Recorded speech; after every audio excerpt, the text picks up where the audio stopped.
Hello అండి, welcome to my channel. ఈరోజు simple menu గోరుచిక్కుడుకాయ fry, పెసరపప్పు చారు ఎలా చేయాలో చూద్దాము. చిక్కుడుకాయలు మంచిగా ఇలా ఇంత సైజులో కట్ చేసుకొని మంచిగా వాష్ చేసేసుకొని దీనికి సరిపడంత ఉప్పు, కొంచెం పసుపు, జస్ట్ ఒక 1/2 స్పూన్ అంత పసుపు. ఇది కుక్కర్లో కొంచెం ఒక 1/2 గ్లాస్ అంత నీళ్లు పెట్టేసుకొని ఒక విజిల్ రప్పిద్దాము. ఒక విజిల్ వచ్చిన వెంటనే మనం ఇది గ్యాస్ రిలీజ్ చేసి ఓపెన్ చేసి పక్కన పెట్టేసుకుందాము. ఇప్పుడు తాలింపుల పొడికి వెల్లుల్లిపాయ, ఎండుమిరపకాయ, ఎండు కొబ్బరి, తినే శనగపప్పు ఇది కోర్స్గా పౌడర్ చేసి పక్కన పెట్టుకుందాము. ఇది ఎయిర్ టైట్ కంటైనర్లో పెట్టుకొని మనకు కావాల్సినప్పుడు వాడుకోవచ్చు. చాలా తాలింపులకి ఇవే వాడతాము. ఇప్పుడు తాలింపుకి నూనె వేసి తినే శనగపప్పు, మినపప్పు వేసుకొని, ఆవాలు, జీలకర్ర వేసుకొని, ఎండుమిరపకాయ ఒక 2-3 వేసుకొని ఫ్రై చేసుకొని కరివేపాకు వేసుకోవాలి. ఇప్పుడు ఉడకపెట్టుకున్న చిక్కుడుకాయ, గోరుచిక్కుడుకాయ వేసేసుకొని మంచిగా ఒక 2 మినిట్స్ అలా ఫ్రై చేద్దాము.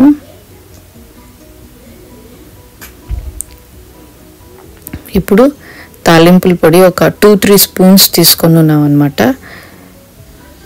వేసుకొని జస్ట్ ఒక 1 మినిట్ అలా ఫ్రై చేస్తే చాలు. చిక్కుడుకాయ తాలింపు రెడీ అయిపోయింది. ఈ తాలింపుల పొడి చాలా వెజిటేబుల్స్ తాలింపులకి వాడుకోవచ్చు. సో ఇది పక్కన పెట్టుకుందాం. ఇప్పుడు పెసరపప్పు ఒక 1/2 కప్పు దాకా వేయించుకోవాలి. వేయించుకొని నీళ్ళు పోసుకొని ఇప్పుడు కడగాలన్నమాట.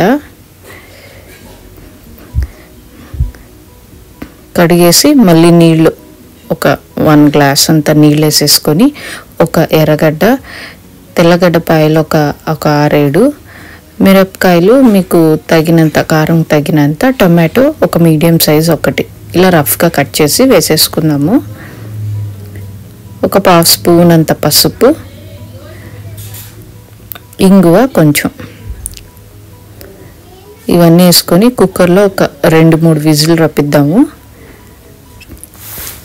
2-3 విజిల్ వచ్చాక గ్యాస్ రిలీజ్ అయ్యాక జస్ట్ గరిటతోనే మనం మెదుపుకుంటే చాలు. కందిపప్పు అయితే కొంచెం టైం పట్టద్ది, ఇదైతే ఈజీగా మెదిగిపోద్ది. ఇప్పుడు మనకి చారుకి సరిపడా నీళ్ళు వేసుకుందాము. బేసిక్గా పెసరపప్పు ఏంటంటే త్వరగా థిక్ అయిపోద్ది అనమాట. సో అది మనం మైండ్లో పెట్టుకొని ఇంకొంచెం నీళ్ళు వేసుకోవచ్చు, లేకపోతే ఇంత కన్సిస్టెన్సీ చాలు. ఇది సర్వ్ చేసేటప్పుడు ఇంకొంచెం థిక్గా అవుద్ది, ఇంకొంచెం నీళ్ళు కావాలనిపించింది వేసుకొని పక్కన పెట్టుకొని ఇప్పుడు తిరగమాతకి నూనె వేసుకొని మెంతులు కొంచెం వేసుకుందాము. పప్పుచారుకి కానీ పప్పుకి కానీ మెంతులు తాలింపులు వేసుకుంటే టేస్ట్ చాలా బాగుంటుంది. ఇప్పుడు ఆవాలు, జీలకర్ర ఒక స్పూన్ కలిపి, వెల్లుల్లిపాయ దంచి ఒక 5-6 వెల్లుల్లిపాయ రెబ్బలు,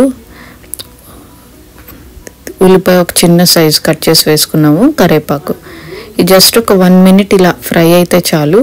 కారం జస్ట్ ఒక 1/2 స్పూన్ కానీ 1 స్పూన్ కానీ వేసుకోవచ్చు మీరు, కారం ఎక్కువ ఇష్టమైతే. ఇదేంటే ఒక చిన్న ఫ్లేవర్ ప్లస్ ఒక మంచి కలర్ ఇస్తుంది అనమాట. కొంచెం ఇంగువ ఆల్రెడీ ఉడకపెట్టేటప్పుడు వేసుకొని ఉన్నాం, సో జస్ట్ కొంచెం వేసుకొని ఇప్పుడు ఈ మనం మెదిపి పెట్టుకున్నాం కదా పప్పులో, దీంట్లో వేసేసుకుందాము. ఇప్పుడు స్టవ్ ఆన్లోనే ఉంది, మనం ఇంకా ఆఫ్ చేయలేదు. వేసి కలుపుకుందాము మీడియం ఫ్లేమ్లో. కలుపుకున్నాక లాస్ట్లో కొత్తిమీర వేసేసుకుందాము. సో సూపర్గా పప్పుచారు రెడీ అయిపోయింది. పెసరపప్పు చారు ఇది క్విక్గా అయిపోద్ది, నానపెట్టేది ఏమి ఉండదు, డైరెక్ట్గా కుక్కర్లో వేయించుకొని చేసేసుకోవచ్చు, చాలా బాగుంటుంది. సో పప్పుచారు రెడీ అయింది, గోరుచిక్కుడుకాయ ఫ్రై రెడీ అయిపోయింది. సో అన్నం పెట్టుకొని వడియాలు వేయించుకొని ఇలా తింటే చాలా బాగుంటుంది అండ్ క్విక్గా అయిపోద్ది అనమాట.